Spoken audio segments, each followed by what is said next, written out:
નમસ્કાર મિત્રો, વિડીયોમાં તમારું સ્વાગત છે। જી હા મિત્રો, અત્યારે હાલ મોટા અને મહત્વના સમાચાર સામે આવી રહ્યા છે। તો મિત્રો વાત કરીએ તો નેપાળના બાગમતી પ્રાંતમાં વહેલી સવારે એક પેસેન્જર બસ નદીમાં પડી જતા ઓછામાં ઓછા 7 લોકોના મોત થયા છે અને અન્ય 30 લોકો ઘાયલ થયા છે। સમાચાર મુજબ ઘાટબેસી વિસ્તારમાં કાઠમાંડુ જઈ રહેલી પેસેન્જર બસ પર ડ્રાઈવર કાબુ ન રાખી શક્યો અને ત્રિશુલી નદીમાં પડી ગઈ। જી હા મિત્રો, અત્યારે હાલ મોટા સમાચાર સામે આવી રહ્યા છે।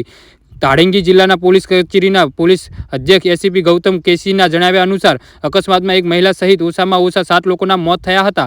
તેમણે કહ્યું કે આ દુર્ઘટનામાં ઓછામાં ઓછા 30થી વધુ મુસાફરો ઘાયલ થયા છે। જી હા મિત્રો, અત્યારે હાલ મોટા સમાચાર સામે આવી રહ્યા છે। Nepal police, army and police force અને નેપાળ આર્મી સાથે સ્થાનિક લોકોએ આ લોકોને બચાવ્યા હતા। મીડિયા અહેવાલ અનુસાર ગૌતમ કેસીએ જણાવ્યું હતું કે ઘાયલોને બચાવી લેવામાં આવ્યા હતા।